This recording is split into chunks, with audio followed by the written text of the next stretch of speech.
a quality snapshot for each of the 31 schools.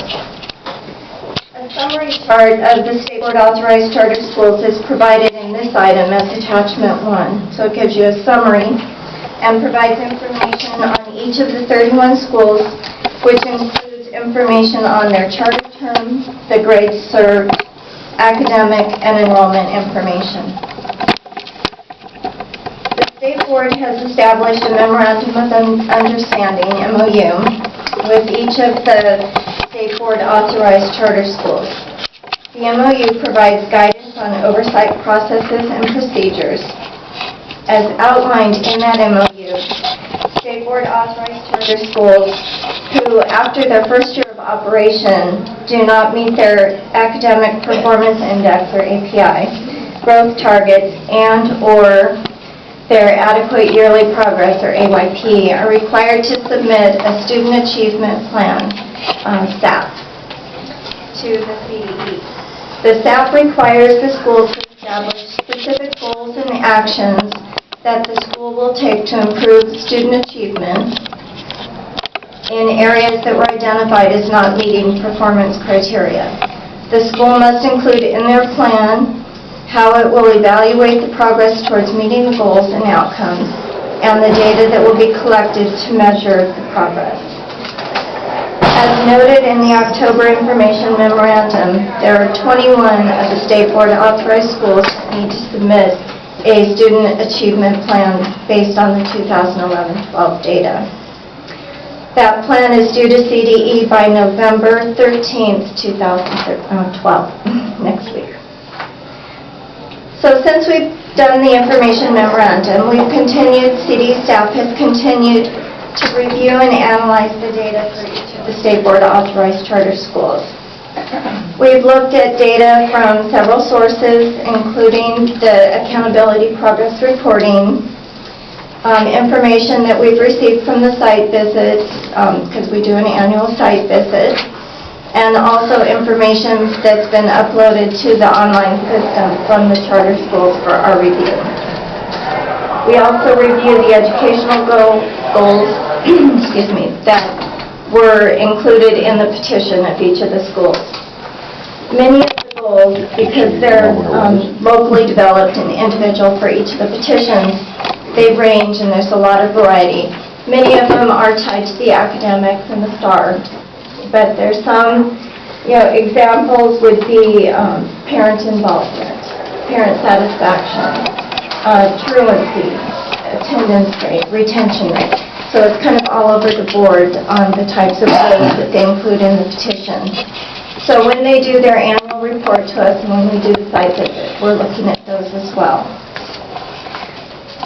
For this report, using student academic achievement as the most important factor, which is defined in the Senate Bill 1290, the CDE identified 6 schools that did not meet 3 areas, 3 specific criteria for academics.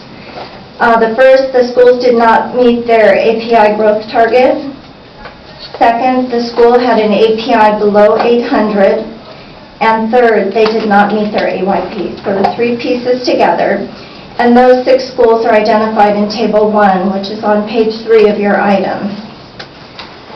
CDE staff sent letters of concern to each of those 6 schools on November 1st, letting them know that we have a concern on their academic performance.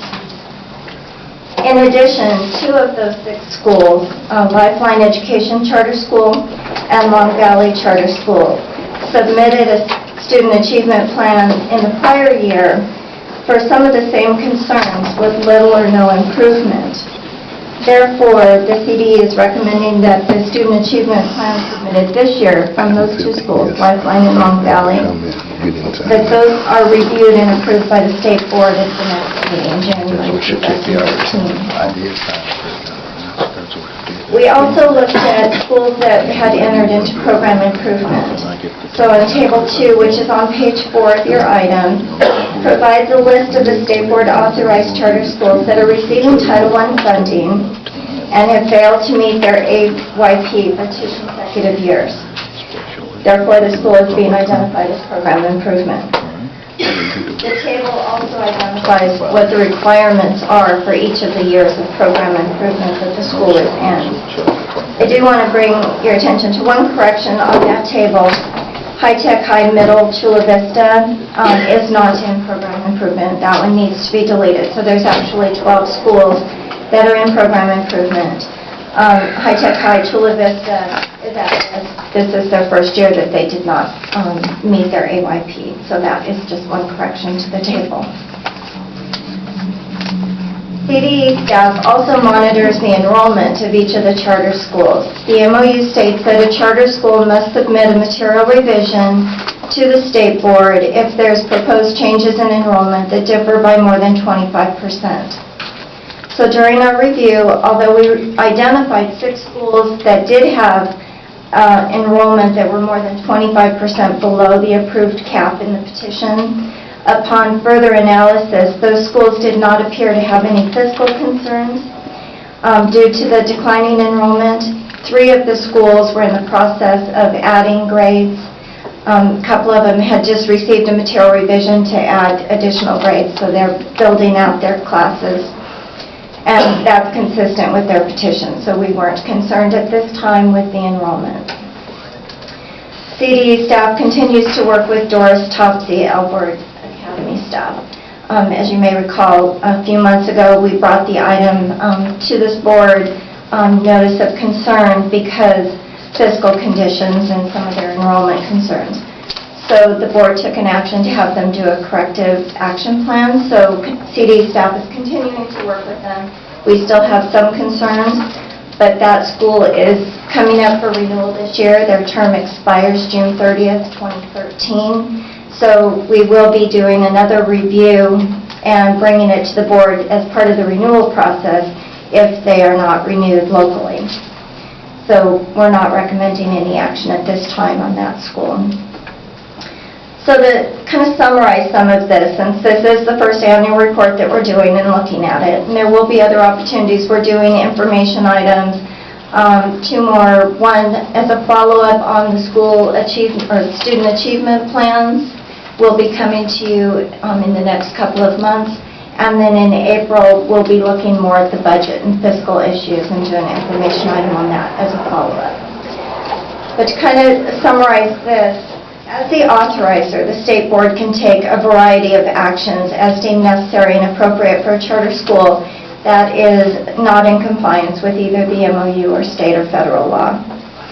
Actions, range, can be a variety, some that I've already talked about today, the student achievement plan, which is outlined in the MOU, continuing to watch the school's progress, implementing a corrective action plan, such as they did with Doris Topsy, issuing a letter of concern, notice of violation, all the way up to revocation. So, as I previously mentioned, 21 of the state board authorized schools are required by the MOU to submit a student achievement plan this year based on last year's data. We sent the 6th letter of concerns, which is from CDE, to those 6 schools identified in your item. And in addition, we are recommending for the 2 schools, Lifelong and Long Valley, that since this is the 2nd year for the same concerns when their student achievement plan comes in, that we review it but bring it to the board for your review and approval as well. With that, if you have any questions, I'd be happy to answer and have staff as well. Yes, well, I'd like to hear from our charter liaison, Board Member Williams. I was informed that we are the State Board of Education is the 2nd largest charter authorizer in the state, only exceeded by Los Angeles Unified School District. So this report is interesting. So, Board Member Williams. I signed up. I have some context that I'd like to share with the board and then share with you what I consider to be the issues going forward that I'd like to see addressed. I don't want that to short-circuit any other kinds of questions that might be asked by the board. But as Julie said, this is the first time they've done it. It's called an annual report, but it's the first time they've done it. So it's the first annual report. And I want to start by saying I was really impressed with all of the information. I appreciate all the analysis that went into it.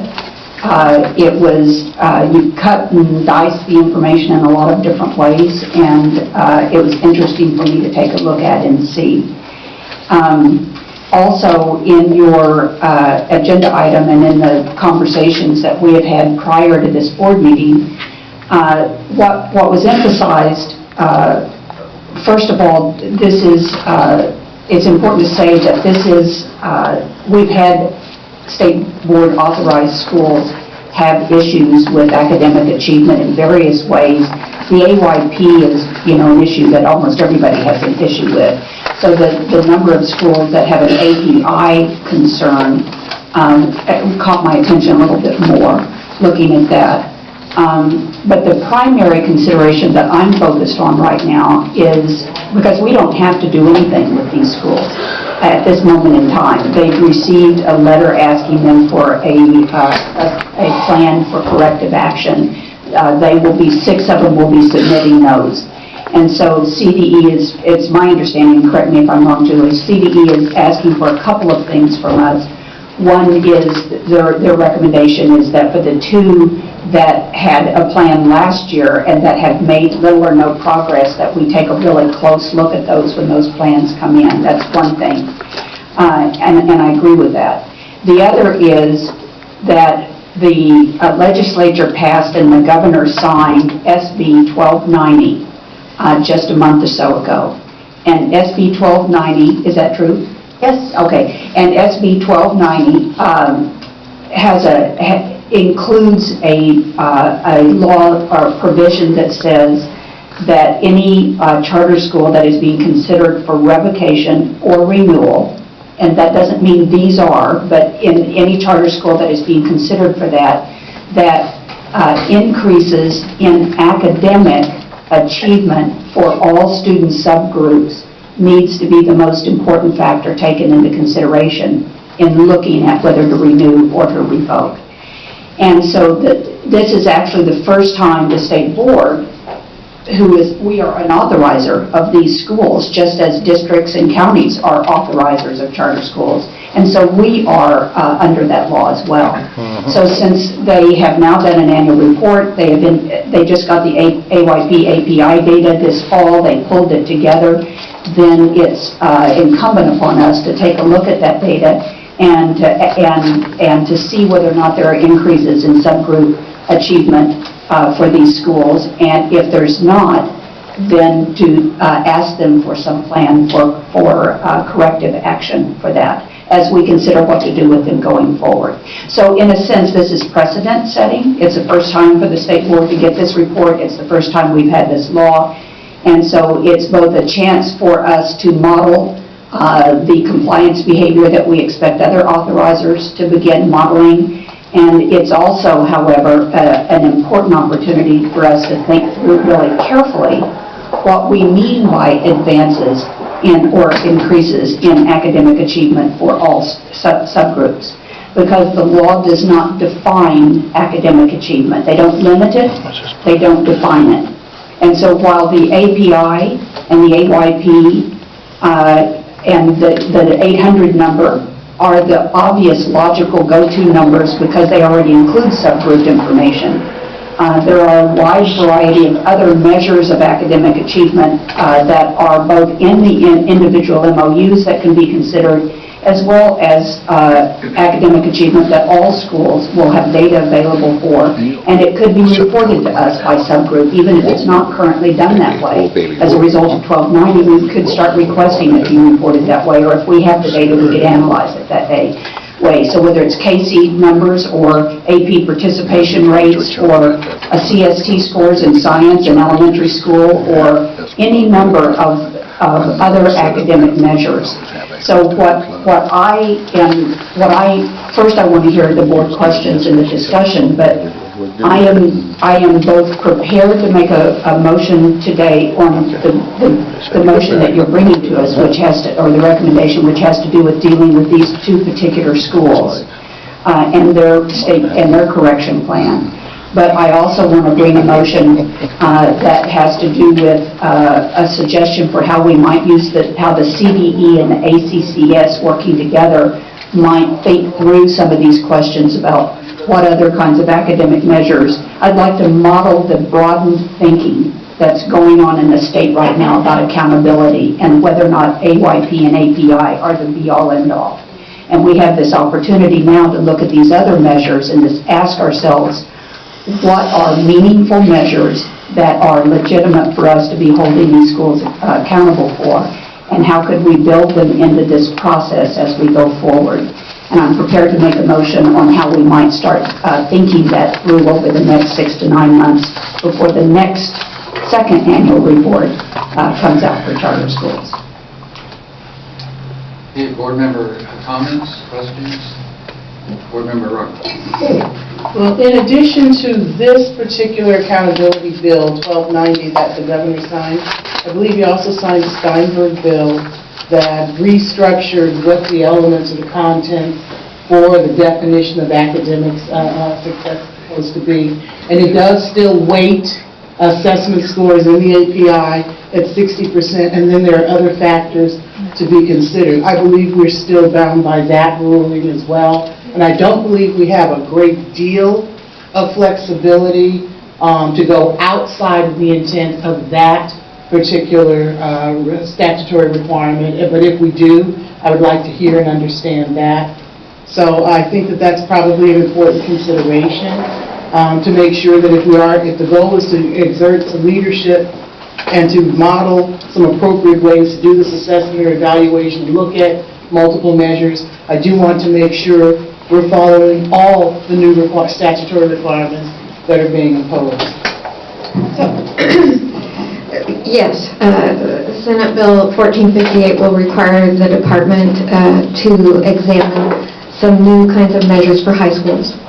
It pertains strictly to high schools, and so that work is going to begin, but that will take about 18 to 24 months. And so even a new base API would probably be considered spring of 15, I think we're looking at. So you are correct. And in terms of API statute, we would have to follow that. And so in terms of making decisions around academic progress, that we'd have to use whatever we use for any school, right? Having said that, their charters, by virtue of their petition, give us a lot more progress indicators that through their MOU we expect them to be accountable for. So there's actually some additional accountability that I think Member Williams is suggesting that we want to consider as well. And I have a point of clarification for you, or a question, but that will help clarify for me.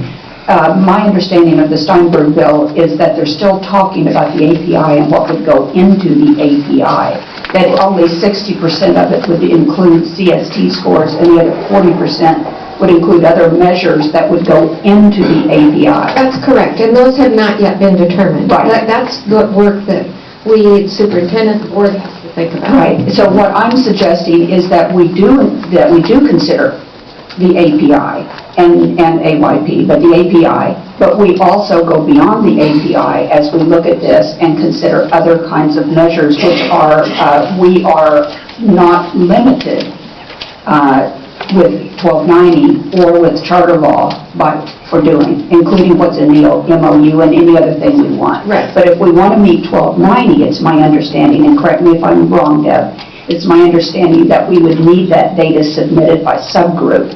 Oh, absolutely. Okay, which is not something that we've typically done before. Yes, that is a definite. That's probably the major change. Yes. And when we wrote the letter of concerns to these schools, we did an analysis at the subgroup level. So.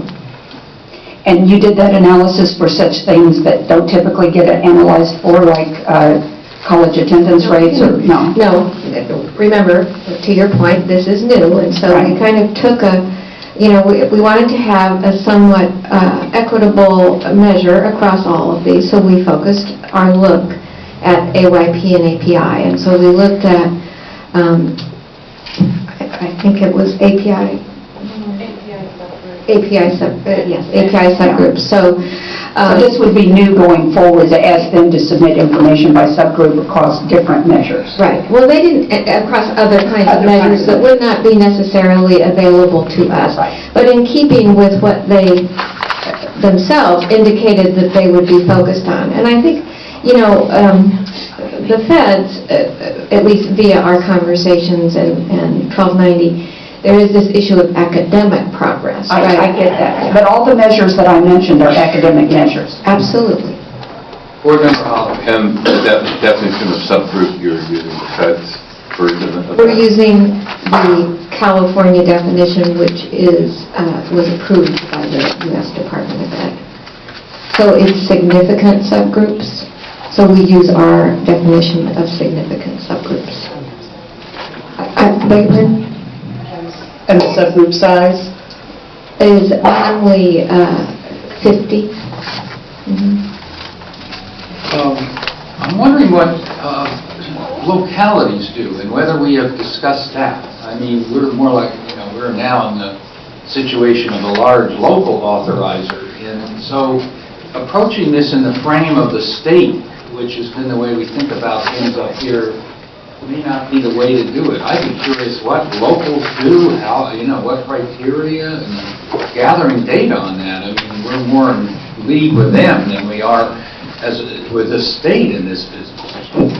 And my other question on that would be, in looking at this, how individual or how personalized are they in looking at, not just as the authorizer, all of their schools and kind of creating a one-size-fits-all rubric for making this decision, but how much they personalize the review and the information? That would be really interesting to know as well. Thank You mean locals? And The local authorizer. another factor in this, first of all, the individuality of charter schools. They're very specific decisions. The fact that subgroups within the charter school may be quite unique compared to subgroups in traditional schools. And, one of the criteria is to make sure that the charter school students are performing at or above in academic achievement compared to the school they would attend locally. And so, although we are local in one sense as an authorizer, we have to make sure we know how each of these schools is performing in comparison to the schools within the district that resides. And so it's not just a matter of comparing our 30 charter schools to each other, is to compare them to the schools in their neighborhoods. On that point, we are not really, I don't think, correct me, Deb, if I'm wrong, that we're comparing our charter schools to each other. The SB 90 says that they have to demonstrate increases in academic achievement among all subgroups. That's all it says. And so, however, even with that, depending on how generous or liberal one wanted to be, you could look at whether or not, to Bruce's point, if the charter school is actually outperforming schools in the area, or their increases are greater than schools in the area. That's in law. That's criteria 4. Right. We would continue to do that. That's already in there. And the reason, President Kirsch, that this is now an issue for us is because we are the authorizer. Yeah, that's right. There also are national organizations that have views on what authorizers ought to view. So it would be interesting to look at those as well. They have various standards for that. There's quite a bit of literature that goes beyond California on what good authorizers, quote, good authorizers look at in their views. And I know I have those reports and have looked at them, and I know that the CDE staff has attended those national meetings and has also looked at that information as well, and the ACCS is very conversant with that information. I'm just compelled to say this, that a review of other authorizers would be challenging for the department, just because we don't have access to, those would be Local authorizers. local authorizers. But if you'll recall, in yesterday's WestEd presentation, Executive Director Burr talked about using WestEd as a way to help us do this. So we've already got a meeting that we're scheduling. So President Curtis, that might be a way that we can Might be a take... request we can make Right. for them to help us. Okay, other discussion by board members on this issue? Comment.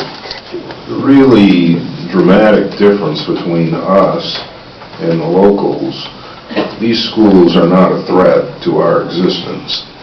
And at the local level, at times, you have what you'd call a genuine threat. I guess I'm probably not supposed to say things like that. That's not stopped you before.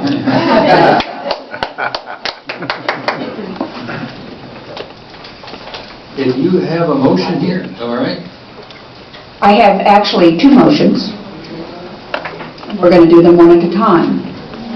The first one is, I would like to ask the CDE, as they have suggested and recommended, to review and analyze the student academic plans, is that what they're called, SAPs, that will be submitted by Long Valley and Lifeline, as well as other indicators of each of those schools' academic progress, such as what's in their MOUs, and to report back, the CDE, to report back to the state board on these two schools in January as to what support, technical assistance, interventions, or future state board actions might be recommended. This is consistent with what you are recommending, as I understand it. I might have added a few words. And I have it in writing and can give it to you. Okay. That's the first motion. Is there a second to that motion? This would mean that we're not asking the schools to come before us. We're asking the CDE to come before us with their analysis and recommendations. Funky. I have a question. What are the other indicators? You said to have them look at the academic information and other indicators. What are the other indicators? Good. In their MOU, what's in their MOU? From the petition, From the petition. the specific goals that they've set, outcomes. Not making up new ones at this point in time. That's what I wanted to be clear Yes. on. That's what I wanted to be Just clear on. what's- Sticking with the MOU and the state and federal. The petition, not the Petition, I'm MOU. sorry. Okay, any further discussion with public comment?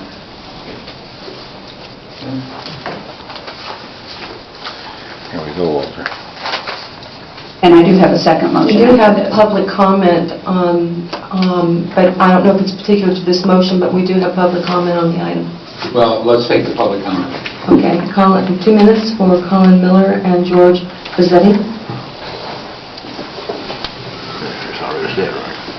Good morning, Colin Miller with the California Charter Schools Association. I just wanted to actually thank the department for the work they've done on this. The report is really thorough. There's just tons of data in there that's really helpful in understanding how these schools are operating. Member Williams, your comments I think are also right on in terms of how we're viewing your role as an authorizer of these schools. I think one point I wanted to make was just that this is a really interesting intersection when you look at the item you just discussed and your role here as a charter authorizer. So the intersection of your role as a charter authorizer that allows you to look deeply at individual schools and how accountability is measured and discussed, and your role as a state policy body in terms of how you're going to deal with this statewide. I think the juxtaposition of these two items I think is really significant this morning, and look forward to working with you and the department on these issues as we move forward. You do have a lot more discretion probably as an authorizer to apply and consider different metrics for the charter schools as you're evaluating them, particularly related to the individual pupil outcomes that they've identified in their charter that are specific to each school. But that information, I think, also does inform the larger discussion that you're having around where we're headed as a state in regard to accountability. So we appreciate that. We, as an association, we've been very involved in accountability for charter schools, and we're happy to participate and assist in any way we can as you continue to discuss these issues. Thank you very much.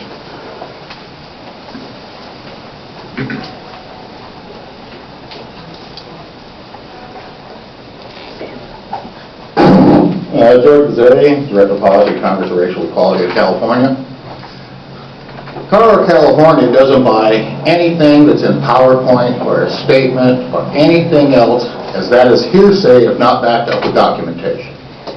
I'm going to quote from you, if you're not aware of it, the September 2012 Federal Department of Education, Office of the Inspector General report on charter schools in California, Florida, and Arizona.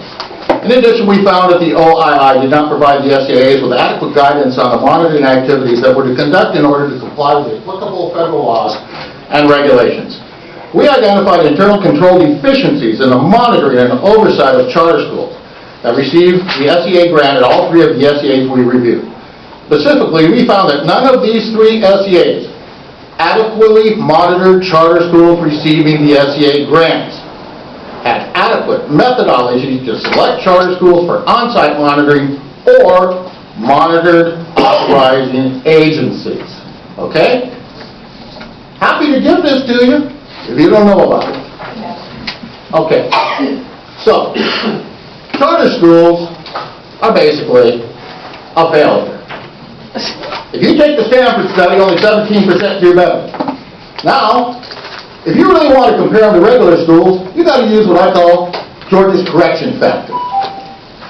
What that is you have to allow for cherry picking of students, no ed code, no behavior problems, no ESL, No behavior. and no special ed. And your own studies show that in special ed.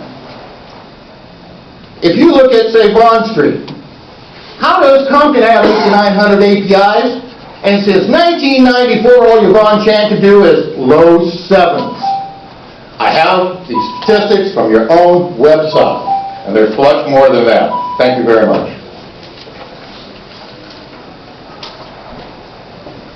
Okay, that's it. Any further board discussion? We ready for vote on this? All right, motion 1 on this. All those in favor, raise your hand. Okay, we're now ready for motion 2. My second motion has to do with taking a look beyond these 2 in this first report and taking this opportunity to think more thoughtfully about how we want to proceed with showing evidence of our implementation and compliance with 1290 as we go forward. So the motion is, and this, by the way, was at the request of the department who came to the State Board and had questions about how the State Board might want to proceed on this and how we can work together on it.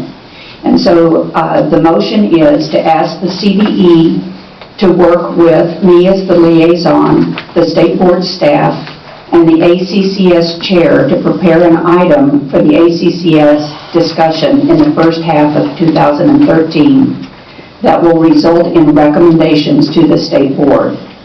Those recommendations should include suggestions on meaningful subgroup academic measures that might be considered by the SBE in this process, as well as some considerations for the process itself when we get this kind of report, as the State Board exercises its oversight responsibility of state-authorized charters that are not showing academic progress for all subgroups. I know that was a long, complicated sentence. So basically, it's asking the CDE to work with the State Board staff, me, the ACCS chair, to put an agenda item on the ACCS sometime in the first half of 2013.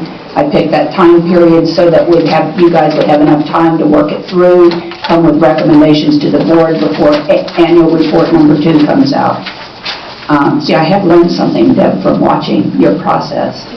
And the purpose of it would be, the purpose of this ACCS deliberations would be to think about and raise questions about and make suggestions about what kinds of things, as we look forward and think about our broader definition of accountability, what kinds of things we would want to look at with these charter schools, as well as what kind of process do we want to use in terms of those that might need corrective action. They would come back to the State Board with these recommendations. The CDE would bring them back to the State Board. As repeated. Is there a second to that motion? Second discussion among the board members on that? You were the one who did. I did have it in writing. He has it in writing. Of course. All right, public comment on that. But no wordsmithing. Public comment on that motion. We'll come back to board discussion. No public comment, okay. Board member Rucker should have the time to read that.